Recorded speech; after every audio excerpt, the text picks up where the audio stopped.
Welcome to Undergroundopolis, everybody. We are here with the Earps from Phoenix, Arizona. Kind of a, would you say is a cowpunk band? Yeah. Yes, we are. I'm kind of. I just had 9 Pound Hammer on. I had I had Jason Ringenberg on. I've had JB Beverly on. So I'm trying to do a series of cowpunk, bands and pioneers, and so well, the 9 Pound Hammer, Blaine. It's kind of funny because we played a few shows with Nashville Pussy, so we're kind of our former bass player Georgie. You probably met him as Jason. Yeah. Did a couple shows with him. He was like 9 Pound Hammer for like 3 or 4 shows. So there's a weird connection there. So it's kind of cool. I played bass on his EP. Did I lose you guys? Oh wow. it froze up for a little stutter there. For a second, you said that you played bass on an EP. I don't know whose EP. Oh, Jason's EP. On the. Oh, okay. On the Buckshot George. Oh, okay. All right. Yeah. Yeah. Well, we call if you want to go old school, you can just call him Georgie. The whole time I've known him, I've never addressed him in my life once as Jason. Right. I mean, that's his Christian name, but when we know him, you call him Georgie. That's going old school. We'll get to the questions here. Let's see. You kind of answered a couple of the first ones already. Oh, okay. Like, how would you personally describe the music you make? Who wants to take this? You want to take this, Jeff? Yeah, it's funny. When I'm kind of the new guy in the band, which means I've been in about 3 years. The band's history goes out back about 15. But when I first heard it, they were telling me about cowpunk, and I've been a little familiar with it. But now when I describe it to people, I always tell people, imagine if the Ramones were from Arkansas, what that might sound like. Yeah, I like that. Yeah. Yeah, it's always like punk songs with a twangy guitar in it and just kind of rocks out. So, yeah, no, that's exactly what we do, and that's kind of the history of the band that's built on. We've kind of got into some, in the last album, kind of moved into some more pop and stuff like that, which, more all rock type of stuff. But we're true to our roots, man, and the shows are definitely based up of mostly that cowpunk stuff, and that's what people come to see. Yeah. A lot of the 1, 2, 3, 4 stuff. Do you have a particular creative process that you use? Is there, in terms of writing songs? Writing songs, yeah. Usually it's just kind of a riff or like a melody. It'd be definitely music first. In terms of that, I'd probably like music and guitar riffs, something drums, and then you just kind of do lyrics second. Definitely, just try to find something to fit the music. But it's just when I think of something, it's just kind of like a hodgepodge. I'll listen to 5 songs that I really like, and I'll just try to like blend them all together. And I guess it's up to the listener to interpret where I got them from, so to speak. But let me ask you this: do you guys use Gorilla amps? Because the Jackass Acres video. Yeah, it was. Yes, there was one that was in there. And so, what's funny is this is the actual room at Jackass Acres. If you see, the funny thing is if you see this roof, how it's black up here, right? So that's just like the black rafters. That's exactly where we filmed Jackass Acres, in this very room. And we were all stuffed underneath like that little area over there. And we just made like a little, that's a little bit better. But yeah, that's, this was the room. So, the Gorilla amp, it's like a little tiny small practice amp with maybe an 8-inch speaker, like something really small. And it just kind of worked for like the puppets using stacks, So I was like, please tell me they use Gorillas. Please tell me. Yeah. Kevin would text us the day of the rehearsal and say, instead of showing up with your instruments, everybody wear long sleeve black T-shirts. Yeah. So that we would do like black T-shirts over the puppets and the green screen. Cover the arms. Exactly. A couple of weeks ago, I found an old Gorilla amp on I knew it was like one of the Facebook discussion groups. Somebody posted one. I was like, "Fuck, I gotta go get this. I gotta have it." And it didn't work, but we got it to work. It had one wire disconnected. Is all it was. It was like the guy only wanted $40 for it. I was like, gotta have it. Yeah, so it's one of those 115s too, man. like there's actually 150 watt amp, but it's called a 115 or whatever. Yeah, that's kind of one of those collector's things. If you get your hands on one, grab it. And I don't know that you're necessarily going to play it at a show because it could get destroyed and whatnot. But it's those are you find one of those, grab it. It's hilarious, man. As soon as I saw it, I was like, do you have a favorite show you've played? Oh God, that's since You're going back a ways. Yeah, we got to go back a ways. So we've been together since 2003. Me and Matt, this guy right here, and shit. What's your favorite show, Matt? I mean, I would think it too. That we played with Nashville Pussy. Which one? With Priestess. Remember that? Oh, the Clubhouse. Yeah, that was a cool show. And then we played like the Reverend Hort Heat shows were actually a lot of fun. Yeah, those were good times. All those shows were fun. So yeah, it's kind of one of those things. Top two. Yeah, whenever those bands, like those bigger bands, roll into town, we always get the phone call to be the support band. You know what I mean? So we're kind of always a groomsman, but never a groom type of deal. But yeah, that's I would say, yeah. What did we? Yeah, I would say probably any of the marquee. We have like this. We have this. So when we actually rolled through town about 10 years ago, we played the Phoenix Theater in Louisville. I guess they tore it down. Yeah, Phoenix Hill Tavern. Yeah, Phoenix Hill. Yeah, that's what it was. That was a big one. Yeah, Right? they tore it down. I guess apparently I saw the link on that. That was a big venue. Wasn't Yeah, it? it was like we did karaoke in one room after the show, and it was just like the place was huge. a maze, But that was kind of cool, like all those places that we went. But I would say, this place called the Marquee Theater here in Phoenix. We played there a lot, and it's like a big, it's like a 2,500 seat arena type of thing or whatever, and that's it. That'd probably be like one of the favorite shows in the big places for sure, because it sounds cavernous, and when they mic your stuff up, you're not just playing at a club. I mean, it's a full on proper, auditorium type place. That one show we played with Revan on that venue, I broke a stick and I threw it out, and it hit the sidewalk and nailed this kid in the chest, and apparently it was this kid's birthday. He was like 7 or 8, and it was this kid's birthday.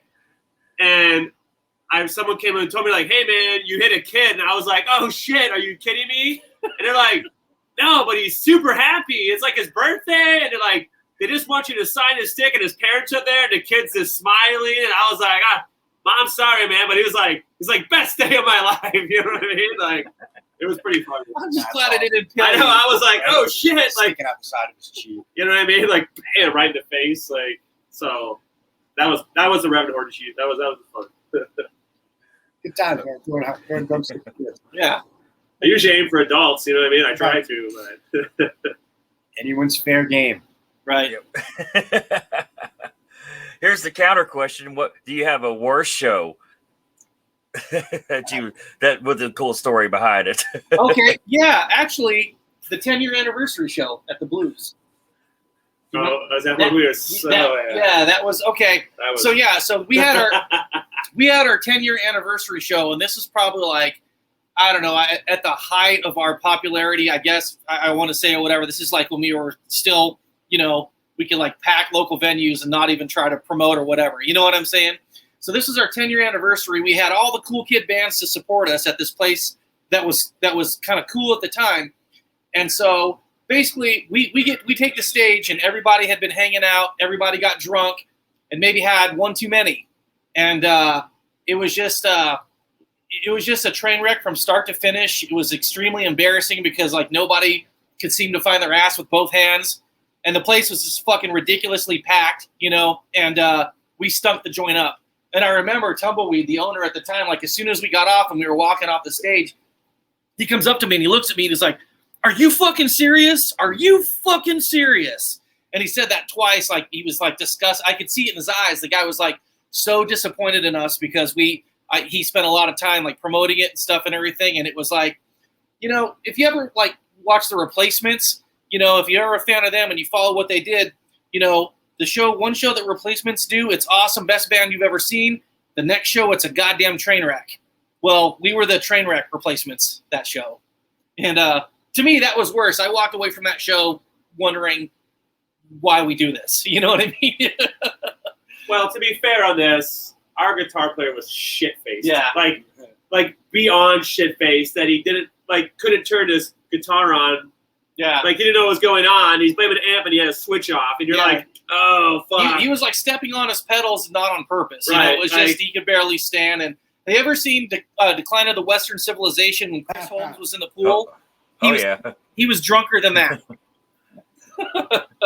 So, yeah, it was just that was my worst show. So as the new guy, I'll say I've never seen anything like that out of this. Every show these guys, it's whatever that was long in the past. It hasn't been like that. I'll say for me, there was one show that we had that was really kind of weird. I wouldn't say it was a bad show. I think all our shows are pretty good and pretty tight now. Mexico was fun, but no, I'm thinking of something different. We had maybe just a mismatch, right? And it's funny because my parents were in town. My 70-year-old parents actually came to the show one night. We were playing in the back room of a donut shop in Tucson. Oh God, yes. And it was just a weird kind of fit. They had this donut shop / music venue. We were playing in the back. And our opening support act, and again, my parents came out. They were totally looking forward to the show. But the opening support act was like a death metal band. And my parents were like, what is this? And we were like, what is this? And then we got up there. We had a good show and everything, but it was such a weird night, such a weird venue.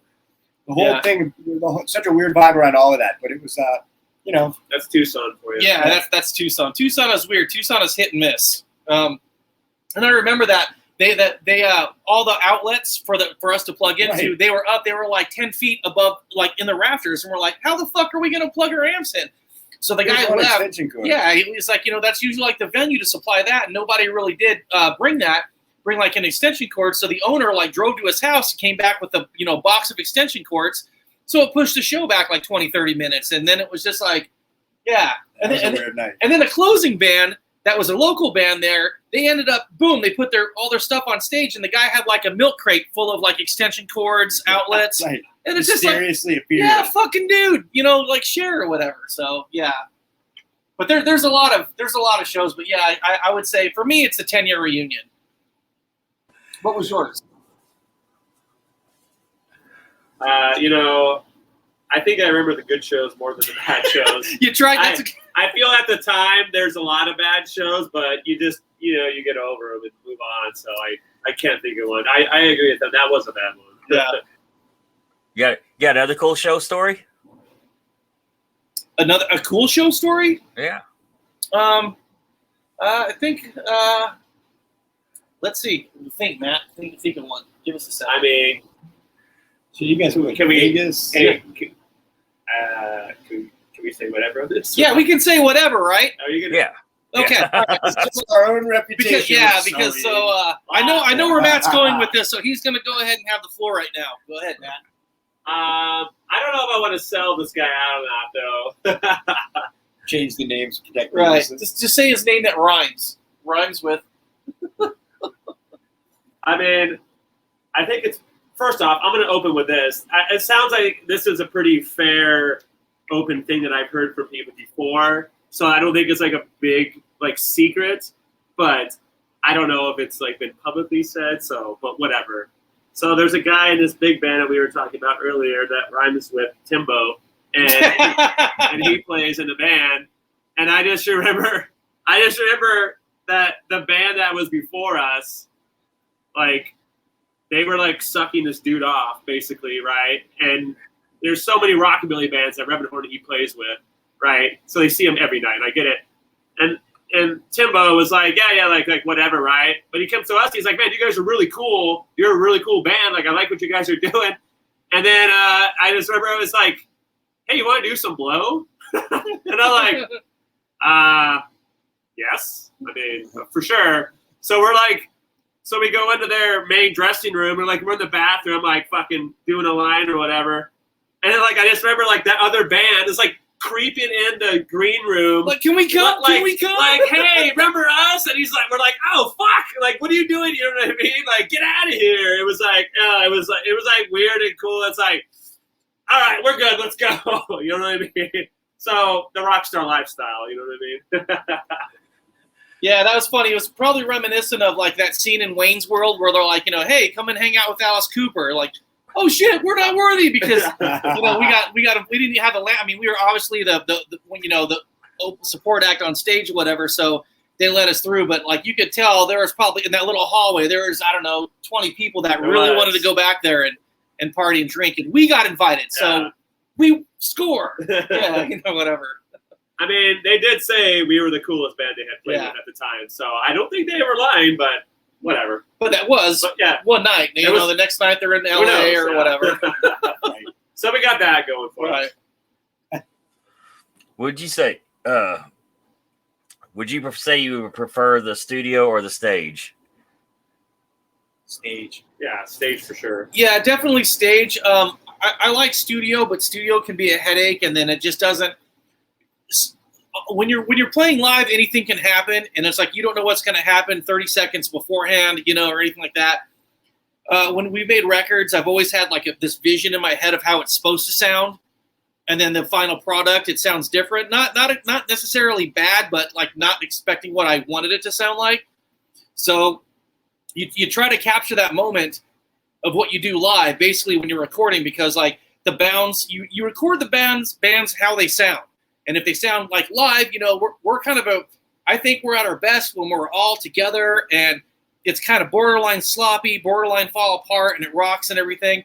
And it's not advantageous to try to like overproduce us. You know what I'm saying? It's just like, it's just we're a raw band. And if you try to like produce us and polish us and all that kind of stuff, I don't think that works. I don't think we're that kind of band. And so I think we definitely feed off the energy of a crowd. You know what I mean? So just being in a live venue is always good for us. It's certainly something I definitely personally prefer. I love connecting with the crowd. I love, putting on a good show for the people out there and just, make it happen. So yeah, studio is real work. You know what I mean? It's like the stage is the fun, but the studio is real work. You're there. It could be long hours. It's getting everything just perfect, which, can take a while. And, working with producers, obviously, it's cool, and it's really cool to hear back some finished products and stuff like that. But there's nothing like getting up on a stage and rocking out for a bunch of fans. And when you're playing live on stage, you get paid. When you're in the studio, you pay them. That is very true. And you don't know when all right, show up at 7. Well, does the record button hit at 7, or do we show up at 7? The record button rarely hits at 7. Exactly. Yeah. Right. So, but you get charged for being there at 7. So yeah. Is there a real personal song, a personal favorite, or a song that's real personal to you that you like playing a lot? Kevin wrote them all, so maybe we got a personal connection. You know what? Here's the thing about that. I try to. I'm going to go with like the Viv Savage approach, and that's have a good time all the time, and that's kind of like my approach with writing. I've kind of always wanted the Earps to be a fun band, and not so seriously. That's for some other band to write, heartfelt songs and things of that nature. That's not to say that I won't, or it won't happen with the Earps, but for the most time, I've always kind of had a vision of this to be like a fun band. We're all, cartoon characters, something that's, we're not to be taken seriously. We're meant to have fun, that type of thing. And I think that reflects in the songwriting. So he writes love songs. They're just about cheap beer, hookers, backyard Mercury's propped up on blocks. Yeah. But definitely love songs. Yeah, but it's also one of those things too, because expanding on us being a cowpunk band, it's kind of funny because bands in our genre, the first thing they do is there's only so many songs that you can write about truck stops and hookers and whiskey. You know what I'm saying? That content, there's a limitation on that content, so you have to kind of think of something new and fresh to write songs about. So, for example, like on our last album on that Jackass Acres, we have a song called Cowlick, and it's basically about having a bad hair day, So it's kind of funny, but it's just like after a while, like when you listen to whatever, it works, And so it's just like, they always say like sing a song, tell a story or whatever. And I think that, that was on my mind, and it just kind of worked, and you don't have to, sing about being drunk or, all this other kind of stuff. There was a lot of that in the first album. I will admit that, there's a lot of that type of stuff that's like, stereotypical. But as I think the songwriting progressed, it kind of worked into like, write whatever we want to write about. Subject matter can be about anything. As long as it has a little bit of a twang to it, we're good. Well, so tell me about El Bajador. Is that a real person? It is. It is, actually. So how much time you got? So this guy... We got a little while. Yeah, so if Badger's listening, we need to timestamp this or whatever, but he's currently in Atlanta, and he actually got us our gig in Atlanta. We played the Smith's old bar. Oh, God. Oh, so, yeah. Yeah. I don't know if you heard of that, but yeah, it's just like if you're in the front of it, you know what I mean? It looks like a one-story bar. You go load in, and it's a goddamn fire escape, and it's like fucking 5 or 6 floors of a ladder. You know what I mean? We're talking like an accordion ladder, and that was the worst load-in ever. Smith's Bar, Atlanta, Georgia. So Badger is a guy who the story behind that song is you were in the car with me when he dropped all those. I saw it happen. So we just got done with the gig. He was with us, and so what Badger does, he's a security manager for the Marquee Theater, does production stuff and everything for like the big venue. Everyone knows him as Badger. You don't say his name; it's just Badger. And so when the guy gets like really drunk or ornery or kind of out of control, he puts on this luchador mask, okay? And so it's just one of those weird things. It's like, so at that point, he's not Badger anymore. He's El Bajador. And he's like, he's a huge fan of like the Mexican wrestling, the lucha libre stuff. He's like super into that. And so like, again, when he gets hammered and stuff, he wears that luchador mask. So we were done with the show one night. And so we pull into like a 7-Eleven, Circle K, whatnot. And he bought these beers, and he came out of the store, and he's just kind of like one of those crazy guys. He'll come up to a stranger and, you know what I mean, and do that shit, and with the wrestling mask on, so it can be quite intimidating. So he's in this store, and he's like, I'm going to go in and I'm going to buy some beer. So we're like, okay. So we wait in the parking lot, and it was kind of a far thing. We weren't parked right up at the front. We were kind of parked where the gas pumps were. And so he comes out of the store, and he has his cape on and his mask and everything, and he has like the beers. And so he comes out of the store, and he holds both of them up. You know what I mean? He holds both of them up like, I've got 2 24-packs of beer. Well, as he's holding them up, the little handles give way, and both of them drop to the floor and explode everywhere. And it's like this big, huge foaming mess. And it's just like, holy crap. And if the security cameras had captured that footage, I want to see it. So he drops them all. They splatter everywhere, like all over in front of like the double swinging doors. And he stands there for about 5 seconds staring down on him, just kind of befuddled. But then he just gets this look of inspiration. He turns around 180, goes right back into the store, and gets 24 more. So that's and that's what it is in the lyrics and everything. And so he came back out, went and bought some more, and like nothing had ever happened, you know. And it was just like he carefully steps over all the broken shards, going back after that. And we're like looking at him like, what a badass, you know. So it just kind of added to his mystique. And we told that story locally around Phoenix. Everybody has heard that story, and that happened probably, I don't know, a couple years before we actually wrote the song. And then it just kind of like, you know what, we got to write a fucking El Bajador song or whatever. And it was kind of cool because my wife sang the operatic, you know, like the Little Mermaid type of shit that's going on in there or whatever. Because she was like, she used to sing like opera, and she was classically trained. And I'm like, hey, can you do something like an old, you know, kind of a surf tango type of shit or whatever? That was like the aim of it. And I thought we captured it pretty good. So, and that's the story behind that. Yeah, El Bajador, he's a real person. I figured you did your homework. I'm surprised. I figured it was one of you guys. Yeah, good friend. He's a good friend. He actually, in the true story, about 1.5 years ago, he got hit by a fucking train. He was riding his motorcycle, and I never asked him, you know, like if he was drunk or not or whatever, but he got hit by a goddamn train, was in the hospital for like 4 or 5 months, and made a full 100% recovery. If you saw him walking down the street today, you'd never know the guy got pinged by a train. So he's a superhero. So is he a man or is he from outer space? Where all have you performed? Have you toured all over America? Yeah, we did a lot years ago. I think the last, where did we?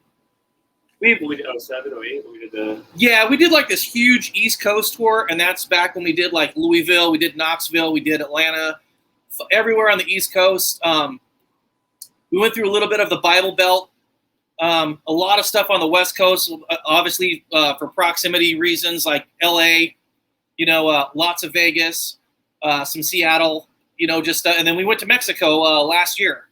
Yeah, Was it last year? Yeah, it was Yeah. about a year and a half ago. Yeah. Down to this great little beach town that's about 4 hours south of Phoenix called Puerto Penasco, Yeah. Rocky Point. And they have a lot of live music down there, and a lot of bands come down from Phoenix and play there. It's a fantastic spot. So we've been down there, played at the greatest stage you ever saw with the beach and the sunset. Yeah. Setting. It's fantastic. Like literally, if you were to step backwards off stage, you would be in the ocean. So that was kind of cool. But yeah, I would say over the last, since we started, fuck, you name it, you know what I mean? But we haven't gotten anywhere lately, but you could say, ooh, that's about to change because we got a new management team, and we have a call with them tonight to talk about strategies and all that bullshit, and it seems pretty cool because they're based in Vegas. They manage casino entertainment there, and so it's kind of it's kind of cool. There's some good people. I think even if nothing happens, we're going to be friends for life. You know what I mean? So it's going to be one of those kind of cool deals. Yeah, I think coming out of the pandemic, I think what we're looking to do is maybe get some bunch of local gigs going, a bunch of gigs around the state of Arizona, and then eventually with the new management team, be able to put together like mini tours for maybe like a long weekend type of thing where we do regional shit, Vegas, San Diego, Phoenix, LA kind of thing. Definitely West Coast regional. I mean, like you always take the opportunities when they pop up, but I mean it's just like I don't know if we have anything on the radar about going anywhere far. You know what I'm saying? So hey, if you got the money, we will travel. Yeah, exactly. You know what I mean? So we want to pay. If anyone's listening to this, we'll play in fucking Nepal if you pay for the plane ticket. You know what I mean? If we don't have to pay anything, we'll be there. Since we usually get 2 free beers each guy, right. For Nepal we want 4, but we can negotiate. He's lying. We get 12 free beers every show. Right. Don't forget that. He has mine. Yeah. Again, as long as we don't have to pay out of our own pocket anywhere, we're there. All right. True story. So, do you love Las Vegas? Yes, I do. A little bit too much, probably. Yeah. We played a lot of venues there, and it was kind of funny because before the pandemic hit, we were supposed to play. They got this cool. There's this cool venue called Evil Pie, which sells pizza, and then if you turn around 180, there's a stage there, and rock and roll bands play there, and it's kind of Evel Knievel themed type of pizza place. And that I was really bummed about that because as soon as it's like literally the day after, you know what I mean? It's just like it happened. It's like oh well, guess what? We're gonna cancel it. And we worked really hard to get these shows, and it was just kind of it kind of sucked. It was kind of a letdown because I think within a week, that's when we had our publishing shit, and then we had this management thing, and then like shows and everything just fucking stopped. We were literally hitting our stride around March of last year when everything kind of shut down. So we did one, kind of online music festival during the course of the pandemic that we performed in, and we rehearsed, we live. Look, it's I mean, we do it for the stage, we do it for the album and stuff, but I just love getting together with these guys on Thursday nights and jamming and making music and drinking a few beers and having some fun. And so we've stayed together and stayed pretty tight during this whole thing, even if we couldn't be out doing it for fans. But we're hoping to get back out there again really soon. We got our first show coming. We just announced it back here in Phoenix. So matter of fact, it's like our little, literally probably you could throw a rock and hit it from here, a place called Chopper John's. And that's July 2nd. We finally got our first show. It's going to be 15 months of not playing. Yeah. And so that's finally going to come to an end, July 2nd. Right. Tell me about Jackass Acres. The song or the actual place? Because it's a real place. Is it a real place? I absolutely want to hear about this. Okay, so the real place, and this is sad because they're tearing the building down. So it's kind of funny. Like to me, Arizona has always been like. In our second album, we have a song called "Kicking the Cowboys Out." I don't know if you heard that one or whatever, but it's kind of what it is I'm kind of like looking at Arizona, and like when I first moved here, Arizona was full of cowboys. It was Western, you know what I mean? You go win anywhere, and it was like. It was a cowboy type of place. It was a shit kicker town.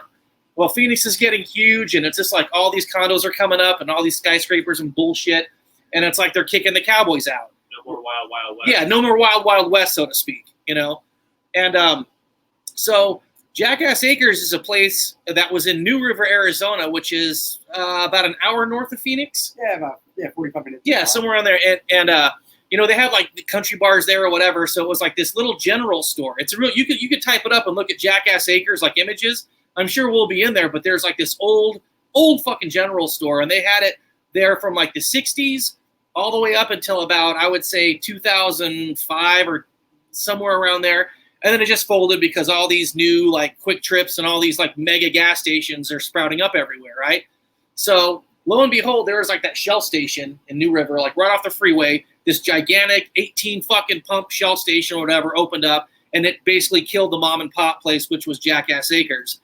And as legend would have it, there's this bar in New River called the Roadrunner, and they said that the reason why they called it Jackass Acres was because behind this Jackass Acres, the convenience store, was like basically this donkey farm where like there's like 4 or 5 acres of nothing but donkeys that were held there, or they stayed there, or they were breeding them, or you know what I mean? It was just like a field full of donkeys, so that's why they kind of called it Jackass Acres. That's all that shit's gone now. It's long gone, and it, like whatever buildings are left are kind of ruins and whatnot. But that's where it came from. And so it's just kind of like when we wrote the song about it, it was just like, I wonder what this place was like if you walk through the doors in, say, 1964. You know what I mean? And it was kind of written from that perspective. Because I think the only thing left there now is like a sign and maybe the light where the gas pump was. It had a single gas pump. It was like one of those places from like Archie Bunker or whatever, you know, like, say, Mac, fill up your car, you know, that type of thing, you know, where you could actually see the gas in the little float or whatever. It was that old school. And like, yeah, one of the things that sucks about Phoenix, if anything is old here, they fucking tear it down, you know? So there's like anything that was built like 100 years old, that, you know, something cool, brick structure or something, fuck it, knock it down, build a stucco, you know, that type of thing. And that's another thing of like kicking the Cowboys out, you know, that type of thing. And that inspired you to write the song Jackass Acres, huh? Yeah, pretty much. It's a great song and a great video. Yeah, I'll tell you what, we had a lot of fun making that video, and like the budget for that video was zero. Spent nothing doing that because it was all my daughter's toys. They wanted puppets and stuff, and it was just kind of like, you know, they weren't using them. So I was like, you know what? These are all farm animals. You know, I'm thinking, and then like we could do something with this, and you know, like where we rehearse, it's a big room, so it's just like we can make like a little stage, a little prop type of thing, and yeah, and it was a whole lot of fun making we had that. little practice amps that when you put them next to the puppets look like stacks. Yeah, The gorillas. yes, dude. On top of those, we had like the little airport bottles, like the airplane bottles, like Jack and Jim Beam and stuff like that. That looked like they were full size, you know, liquor bottles. I'm going to share with you 2 things that I loved about that video. First one was when Jeff, he was the wolf puppet that was off to the side, and he was like bobbing his head, and he had the cigarette in his mouth, and he hit the mic, and like those little ashes came out, or the little sparks or whatever. That was not planned, and that was like really, really cool. And then the next one was when the little rabbit on the drums hit that cymbal right in sync. It was like, that wasn't planned. It hit it right there, and I'm like, holy shit, that was perfect. And so those are my two favorite things of that whole thing. And those were happy accidents. Wasn't planned, wasn't anything. So really cool. You got anything you'd like to plug in before we wrap this up? Matt, anything? Website, Bandcamp, anything? You got all the info. Yeah, you know what? It's just kind of, we've got a lot of that. We've got our Earps. It's www.theearps.com. Our Facebook page is, you know, just go into Facebook and type The Earps. We're on Instagram. Yeah. We're on Twitter. Yeah. If you just type it up, The Earps, just like it's spelled, you know what I mean? You'll find us. It's like there's all kinds of stuff where we could like give address and stuff, but just Google us. You'll find us. We've been around. Yeah, well, hopefully, you know, we got some new music coming up in the not too distant future. We've got a lot of shows that we're in the process of booking right now, and you know, like I said, we're talking to the management tonight to figure out, you know, kind of how to conquer the world again. So yeah, we're excited. Thank you so much for having us, brother. Yeah. So everybody, be sure to check out the Facebook for the Earps. You have a YouTube channel? Yes, it's well, we're all over YouTube, but like my personal one that I do like the Earps videos is called Cactus Patch Productions. So I'll plug that, and that's where most of our videos are come from. I had a little small production little outfit going on, and then COVID killed that. So I'm just gonna I'm just gonna go ahead and because you couldn't do live events, you know what I mean? And I was doing small stuff, and COVID killed that. So now I'm just using that YouTube channel for like making fun dick and fart movies and music videos, and that's about it. Well, I'm sure it's entertaining if it comes from you guys because you're a very entertaining band. Be sure to check out everything, all their social media, theearps.com. And if you're listening, please listen on whatever platform. This is available on Amazon. It's available on Spotify. It's available on Radio Public. It's available on Breaker, and it's available on Google Podcast. So Earps will come to your house and play. Yeah. So we'll go ahead and can you make me a soundbite? Oh yes, like So what do you want us to say? Like, hey, this is the Earps. You're listening to Undergroundopolis. Okay, Undergroundopolis. Yeah. Okay, let's give a pause here. Ready? 3, 2. Hey, this is Hot Wheels from the Earps, and you're listening to Undergroundopolis. Be sure to check. Huh? Sorry, I screwed you up. Want to do it again? Another take? No. Just yours was good. But you're about to say something else. Oh, okay. Oh, yeah. So I was just gonna say, hey, check out this. All right, I'll do it again. Ready? 5, 4, 3. Hey, what's up, everybody? This is Hot Wheels from the Earps. Be sure to check out Undergroundopolis, where you can check out the podcast and listen to our interview. And it's gonna be fun. So check it out. Thank you guys very much. We'll go ahead and end the broadcast. Oh, do you have a corny joke? Matt can tell one. I'm done talking. I'll let Matt or Jeff tell one. A corny joke. A corny joke? Yep. And of course, you'll say this is from the Earps. Here's the joke of the week. And I'll plug that into a different episode. Okay. Can it not be corny? Can it just be fucking hilarious or no? Yeah. All right. Matt's gonna tell you a joke.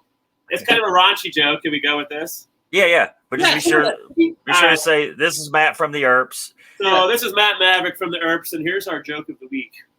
So the daughter goes to her dad and says, "Dad, I want to drive the car this week." And the dad says, "Daughter, you know what you have to do if you want to drive the car." And she's like, "Dad, I just want to go like a mile down the street." He's like, "You know the rule." And she's like, "Listen, Dad, I don't want to suck your dick to drive the car." And he's like, "You know the rule." So she's like, "Fuck it." So she does it. And when she's done, she's like, "Dad, why does your dick taste like ass?" And he's like, "I forgot, your brother's got the car." I've got the rim shot. The rim shot. I've got the rim shot. I've got the sad trombone. I'll edit stuff like that into this. Or do the fucking descaling trumpet with the plunger thing. I've got that. I've got one. That's some. Well, there's sometimes. Incest is best. Thank you guys again. When I get this done, I'll send it right to you. Please share the hell out of it. I'm trying to grow absolutely. too. Awesome. It's kind of funny because our management is like, where is this? Where is it? We want to post it. We want to promote it. I'm like, well, I think you're recording it, and then we're going to post it. So, and he's like, okay, well, give it to us quickly because they want all that shit so they can spam the fuck out of whatever. Awesome. Yeah, we'll look forward to getting a link from you, brothers. Thanks a lot, guys. Absolutely. Take care. Man. Take Thanks, it easy. man.